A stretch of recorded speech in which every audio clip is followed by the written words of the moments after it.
Assalamualaikum warahmatullahi wabarakatuh. Alhamdulillahirabbil alamin wassalatu wassalamu ala asrofil anbiya'i wa mursalin Sayyidina Muhammadin wa ala alihi washabihi ajmain. Remember me, I will remember you, and thank me and never be ungrateful to me for my favors. It is one of the verses in Al-Quran, Al-Baqarah verse 152. Fadkuruni atkurkum washkuruli wala takfurun. Have you remembered Allah today? In the middle of all activities that occupy us in our daily life, we human beings always go back to Allah because we belong to Him. Only Him, our achievement, our success, and our failure, so do our sadness come from. And therefore, we are obliged to express our gratitude and seek for help of Allah subhanahu wa ta'ala. In Islam, we have to believe that humans are subjected to discretion by Allah subhanahu wa ta'ala. We have to remember that our fate, our destiny, are already predestined by Him. It is important that we should understand, we should know that we are not on top of everything. The power lies to Allah subhanahu wa ta'ala. The things that we are unable to control got to be accepted. We have to accept whatever happened to us, because all those bad things, all the good things, everything that happens could not happen without the permission or the favors of Allah subhanahu wa ta'ala. Everything that Allah does features a purpose. The purpose could be either as a lesson to make us stronger or to bring Him closer to us.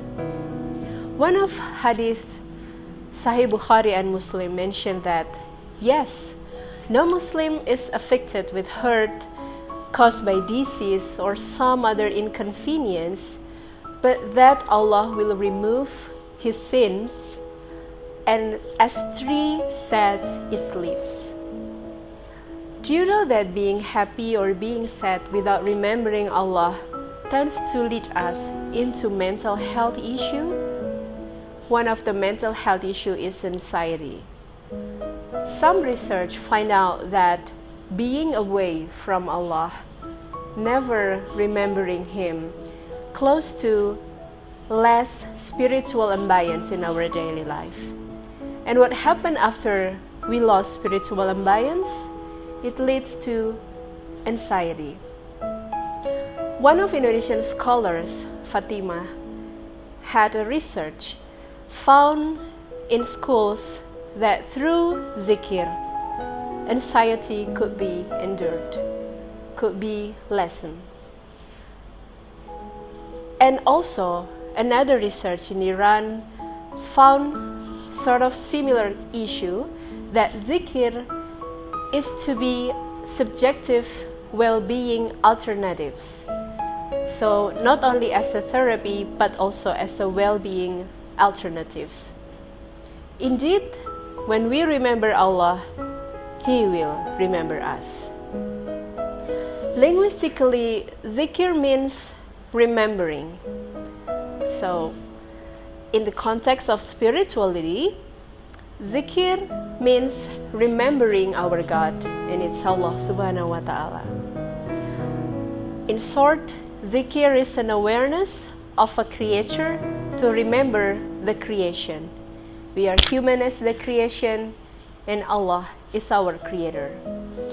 In Islam, Dzikir is also a form of worship that involves specific rituals. It happens in Islamic boarding school, mostly conducted by Sufi groups. It is in Central Java. The Dzikir is in a form of rituals. The name is Salawat Adham Dzikir Congregation. And these special Dzikir practices of this congregation have the same function of Dzikir practices in our daily life. It results to make human feel peaceful. This idea is similar to the opinion that besides a form of spirituality in Islam, Dzikir also has some therapeutic aspects. Assalamualaikum warahmatullahi wabarakatuh.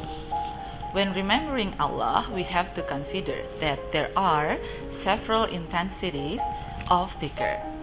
The first one is we have to evaluate our intention. Is it to get mercy or blessing, or to get forgiveness? Or is it because we want to achieve something in our life? The best one is when the intention comes from ourselves, our wish that Allah will bless us and forgive our sin. The second is taqarrub, or the feeling of closeness that emerges when performing dhikr.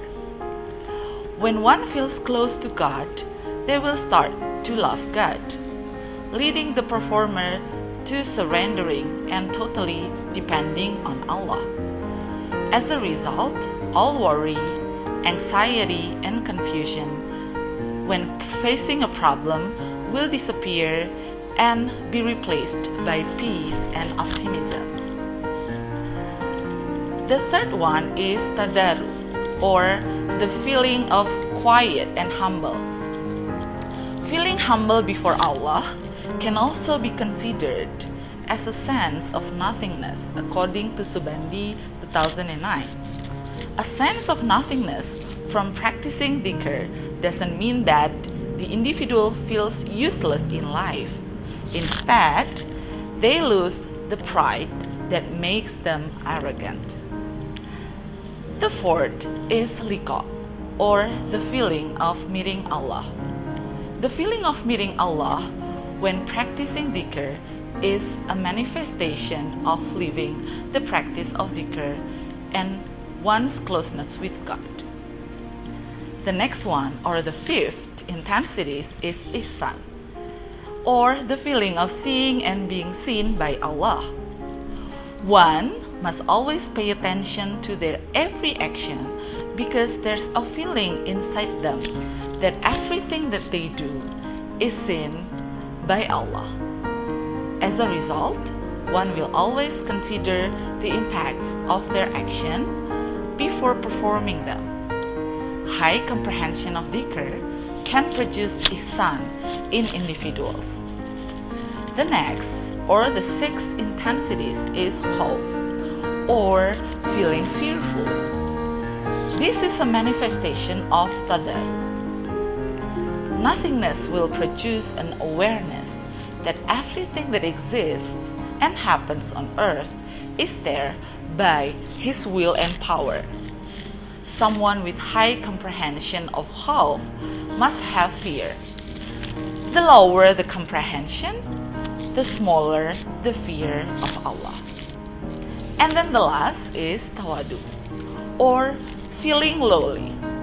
Tawadu is performed by self-introspection and being aware of the greatness of Allah and producing a feeling of being small before Allah and among other people. Tawadu can also be used as a measurement of an individual's comprehension in performing dhikr. Starting from now, we may use dhikr to embrace our happiness and sadness. May Allah forgive us and favor everything we do. Now, let's close our discussion by reciting the dua of kafaratul majlis. Subhanakallahumma wa bihamdika asyhadu alla ilaha illa anta astaghfiruka wa atubu ilaih. Wassalamualaikum warahmatullahi wabarakatuh.